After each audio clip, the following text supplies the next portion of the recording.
disent aussi que après Ilou Kamba égale avant Ilou Kamba avec avis na yo. One FCC. One bateau FCC. Et avant Ilou Kamba après nandengeni. One FCC maman. Après Ilou Kamba bakumuna. Que vous allez payer après Ilou Kamba le gola va Ilou Kamba.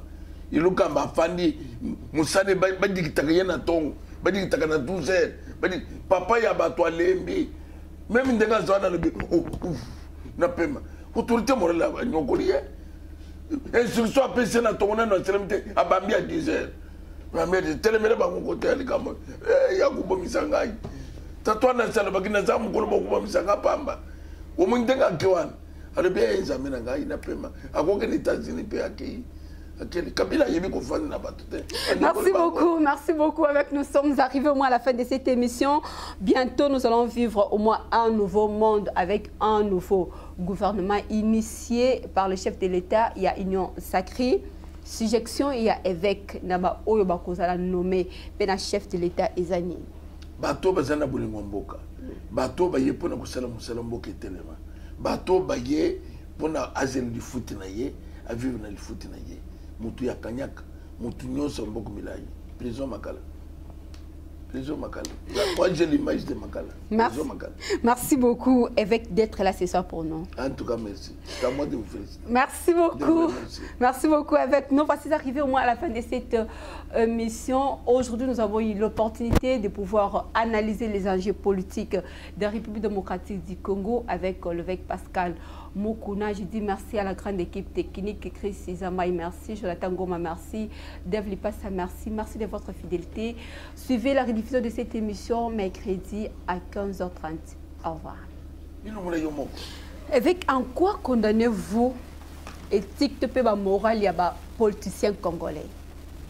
Tokoye kolobaka et le côté les politiciens congolais, azali komona que azoya pona kuzombongo, azoya pona kuzomemwa mboka. C'est pour cela que nous sommes commerçants, azote commerce, azoya député. Nous sommes monto ce qui n'a pas fait. C'est plus que va centraliser que Kozombongo na Congo il faut de la politicien.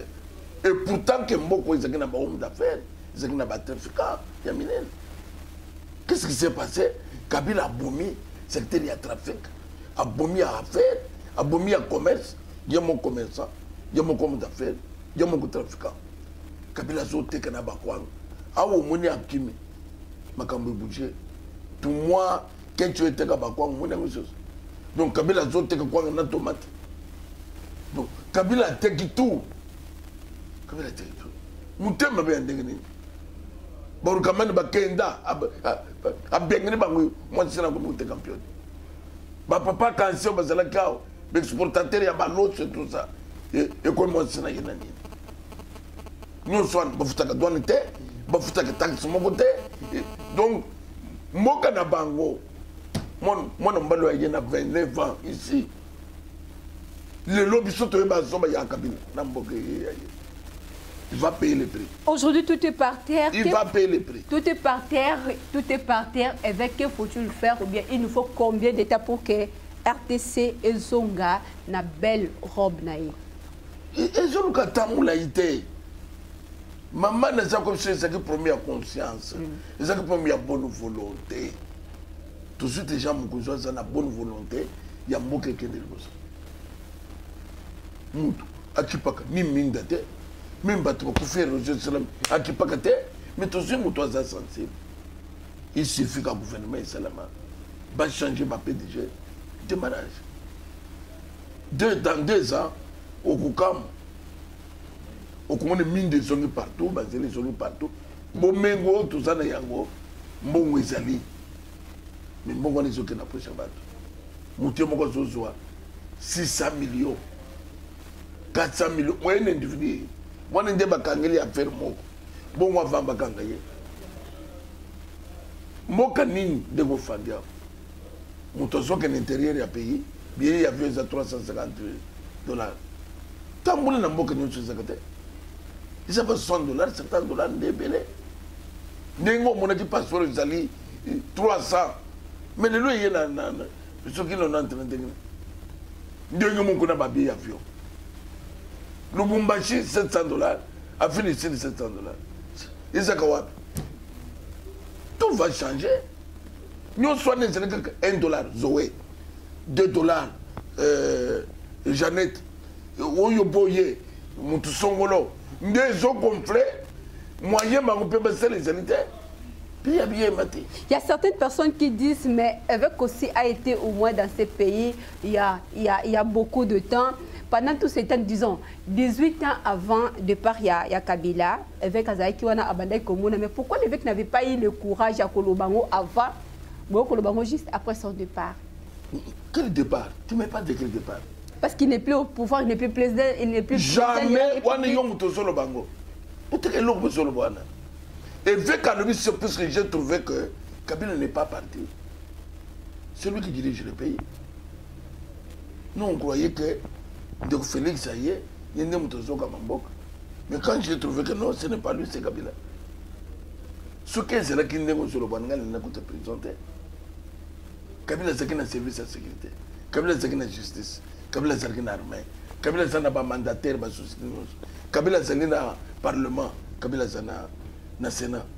Aucun de eux, sur le Bangal, Kabila a accueilli. Et vu qu'à terminer Kabila, Kabila est tout puissant. Peut-être que le Makambo sur le Rwanda, quand il était le tout-puissant, il m'a fait entrer en prison. Donc, c'est maintenant que Kabila a accueilli. Par pression, il y a fait. Dans l'ITV patriotique, le Tikeli a ta point de virgulité. Le président établi, c'est ce que la Bible nous demande.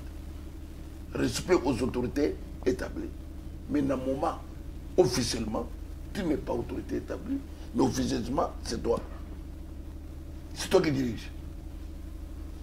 Donc, il veille qu'à terminer Kabila, Kabila est tout puissant.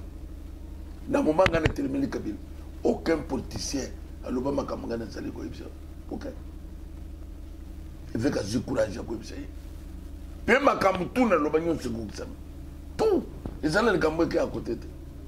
Les gens qui ont beaucoup de je suis un prophète. Prophète, c'est ça qu'on reconnaît na Oya Zolo Bezoya et Salam. Pour le pays. Tout ce que j'ai parlé pendant beaucoup et Salami. Agitation n'a pas dépôt de candidature dans l'Assemblée nationale avec commentaire dans les années. Ce n'est rien. Agitation ni Moutokotia, pas pour naïe. Quand il y a un bango, c'est lui qui a changé le communauté. Il a changé l'idéologie. Même ceux qui basent sur le Salwana, c'est le système Kabila Tchadjao. Kabila, c'est qui tout le temps n'a pas balancé diamant. Kabila, c'est qui tout le temps n'a pas court temps. Kabila, c'est qui politicien. Kabila, c'est qui président. Kabila était un commerçant, un trafiquant, un homme d'affaires. C'est ce qu'il a fait ici. L'herbe politicien sur le sol baillé va balancer il y a 2 ans. Il y a 2 ans, c'est-à-dire que Kabila n'est plus. Pourquoi? Parce qu'il concerne la Constitution, mais battant en tout le temps, il se dit que ce cas, c'est le voyage à Katan. Ils ne peuvent pas cobalt. Mais alors, il faut parce qu'il n'a pas trouvé au moins 15 personnes tout autour pour apporter solution dans le Congo. Ce qui est là qui bongo, à Tindana dans la prison, impunité, Yemoko. Yemoko impunité, Kabila. Kabila Yakiawa, avec une mission, il faut faire la journée les grands Congo. Congo na biso. Il y a pour le bureau quoi sur le point de terre. A commissi par éminent professeur na biso. Les intellectuels congolais comme Batu Yamisala ba domestique na ye. À qui la faute? Est-ce que la faute il y a Joseph Kabila, mais la faute il y a élite congolais na biso ndé batu bazaki. Kabila zala qui n'a pouvoir y terrorisme. Kabila zala qui est un criminel. Il a fait peur à tout le monde. Eh Keba ba kangayo, ba kuchelo poison. Eh Keba, c'est pour cela que je tout bazé ko bangaye. Moi je dis non. Ce qui n'a qu'aucun, n'a côté prison. ils ont fabriqué tout ce qu'ils ont fabriqué. Les Alliés qui se battent, Dieu combattra pour moi.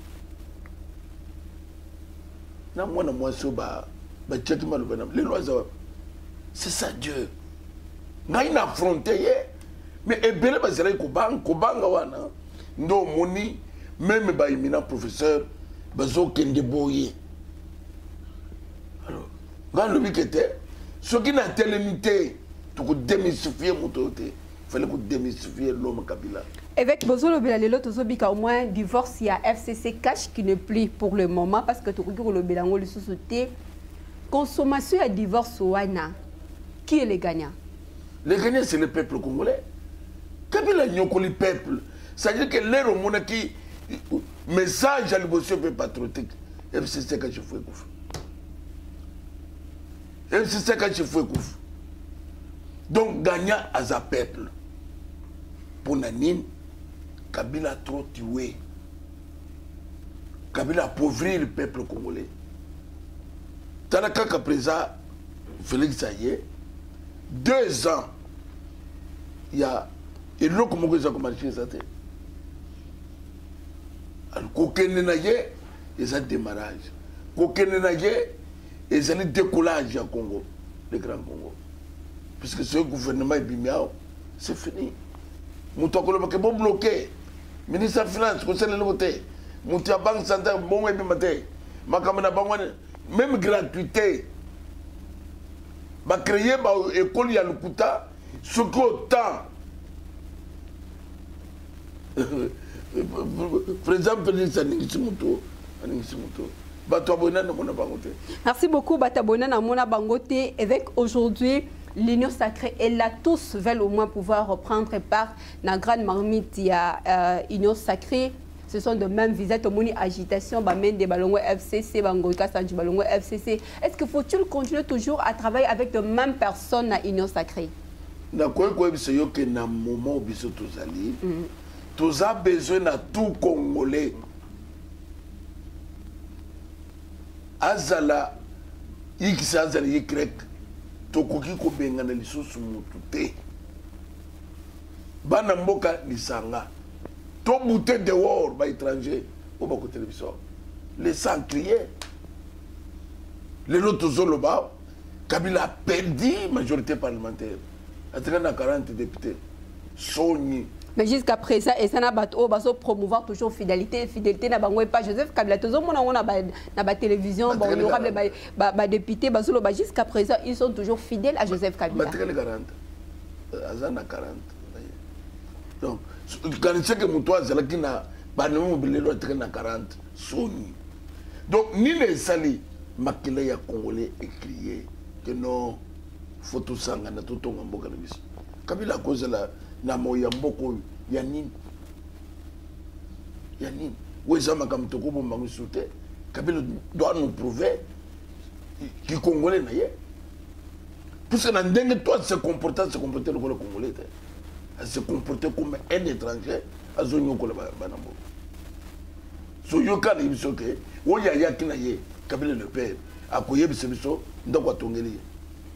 Et après à Koyeb Sebiso, maman. Kolongola et Bembe, il y a Kabila le père, qui est dans Arani. Puisque nous sommes tous les gens. C'était que nous avons tout ça dans la matière. Ça dans la matière. Mon équipe, le Kola Bazoba, à Koyeb Sebiso, Kolongola et Bemba, qui est dans Arani. Ils sont pour nous. Tout y est tout. Kabila doit être jugé ici. Bah condamné pas à côté Makala. Na Tongo, dans une Franck Dong, dans une Dominique Dongal, tout cas que tu as lié, ce qui a pépé déjà ni à toilette dans Makala, ce qui a pépé tout à pépé biso total. À pépé biso total. À comment on va. Merci beaucoup. Merci beaucoup. Avec le gouvernement Ilukamba, pour le moment ne plus. En quoi jugez-vous au moins de mal il y a gouvernement passé? Parce que lobby kuna photo bana au moins na une nouvelle majorité parlementaire, une nouvelle au moins configuration, il y a gouvernement Nabiso. En quoi d'abord condamnez-vous le gouvernement passé pour que Obakoya et c'est la leçon tirer pour Nabango. Bon, gouvernement passé, c'est que fossoyeur. Bateau bâtiment le Kamaboulou na cimetière. C'est-à-dire que va détruire le Mbokanza, la passe, Moussala, courant exaté, maï exaté. Et les lots, les résultats sont comme quand on a mis trois autres comme Nambokani. Donc, tout le gouvernement passé il y a 18 ans, il y a Kabila, il y a malheur, il y a peuple congolais. Le gouvernement Koya, il y a le problème de Serbaya, Misale Zouama, Mboketo, Ngamabanzela, et tout ça. Donc, le gouvernement est toujours là, et c'est le côté économie en Mboketelema.